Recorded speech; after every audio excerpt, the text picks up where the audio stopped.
Honor killings. Goodness me, more denial, more silencing of those who state the obvious link between these crimes and Islam. Phyllis Chesler is as an author, activist, expert, campaigner, and really one of the clearest voices currently speaking about feminism, Islam, and the safety, well, of our way of life, really. Welcome to you. Glad to be with you, Michael. Now, you know, we had the infamous case up here, the Shafir trial, and I'll give you an example of some of the denial. We have an achingly unfunny and tendentious show called Little Mosque on the Prairie, and the main actor from that show has a series of radio ads where he talks about how bad domestic violence is after the Shafir case. Well, he's right, domestic violence is horrible, but honor killings are not domestic violence. They're completely distinct, are they not? This is absolutely correct. An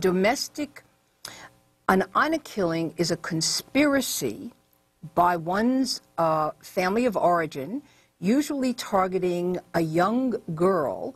The average age in one study that I did was 17. That means the mother, the grandfather, the uncle, the cousin, the brother target her because she is seen as becoming too Western if she's living in the West, too independent, or if it's in a Muslim majority country, she is seen correctly or incorrectly as too loose or not wearing her veil, or maybe she's seeing a boy. And these are all high crimes, and it is planned very carefully. There's a lot of warnings, there's a lot of beating, there's a lot of stalking that precedes the honor killing itself. Western-style domestic violence is usually, I mean, you don't have cousins, brothers, and grandfathers killing a teenage girl. We don't do this. And in terms of a second target group of women who are an average age worldwide, according to one study that I did in Middle East Quarterly, 36 years old, you have something also very distinct, namely the woman's family of origin or her in-laws help her husband kill her because she is perceived as a criminal because she wants to leave a violent husband, or because she's committing adultery, or because she's insisting on a divorce, or because she wants a higher education, or because he just wants to get rid of her.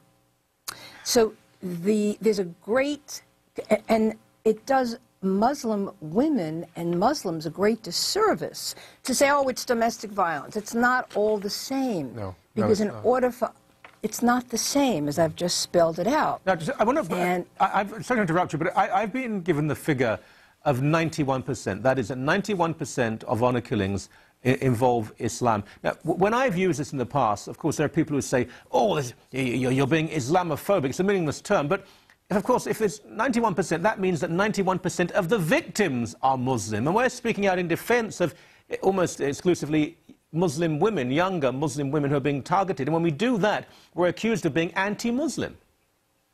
It doesn't make any sense.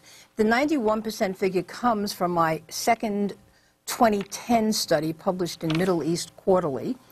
And in the West, that means Muslims in the West, 91% of honor killings seem to be committed by Muslims. The rest are Sikhs and Hindus. Now, Hindus and Sikhs do commit honor killing, but in India, mainly in India, and it follows a different pattern. That means Hindus who travel to the West, who immigrate, don't bring that custom with them, or they're of a caste or class level that doesn't engage in that awful practice. Muslims, when they immigrate, and I'm about to publish a third study about this, seem to carry this custom. Whether or not the custom is merely tribal, pre-Islamic, a misunderstanding of the Koran, something that everybody does, it doesn't matter. At this moment in history, we need imams and mullahs to say, if you commit an honor killing or are thinking of doing it, we will shun you. You will no longer be welcome in the mosque, etc. So we need to, it's not enough, as recently has been done all over Canada in the aftermath of the Shafir honor killing verdict. It's not enough to say that we are now against domestic violence. Of course, everyone should be against domestic violence. But I would like imams and mullahs to specifically say honor killings have no place in Islam. These horror killings, which often involve the torture deaths of girls and women who dare to want to assimilate into Canada or Europe or the United States, torture deaths have no place in Islam, at least not in the West. They need to be very clear about it. Yes, they do. Now, we're also told, well, even if it does concern Islam, it's only a cultural definition, a cultural manifestation of Islam.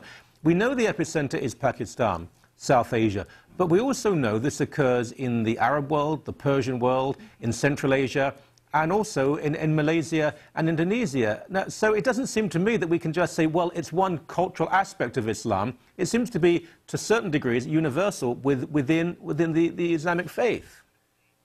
Exactly. Just yesterday in Paris, a Tunisian fundamentalist, a radical fundamentalist Muslim father who was essentially absent from his daughter's life, came back into her life, wanted her to marry some other fundamentalist guy. She refused, and he tried to set her on fire. Oh, so that's God. Tunisia, North Africa in Paris. So this is not just Pakistan, Afghanistan, Iran, Saudi Arabia, Jordan. It's very big in Jordan, or now Egypt, where it will get worse, courtesy of the Muslim Brotherhood taking over. But it is in North Africa and in the Far East.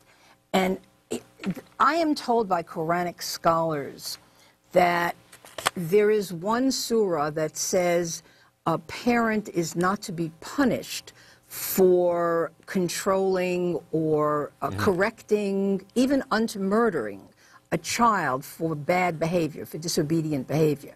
I wish we could go further. We have to have the courage. We have to have the courage to say this in public, because the people who suffer, it's not white liberal journalists who feel all smug about this. They don't suffer. It's young Muslim women who suffer, and how dare consensus media not expose this. As always, thank you so very much, really. Oh, it's my pleasure, Michael. Thank you.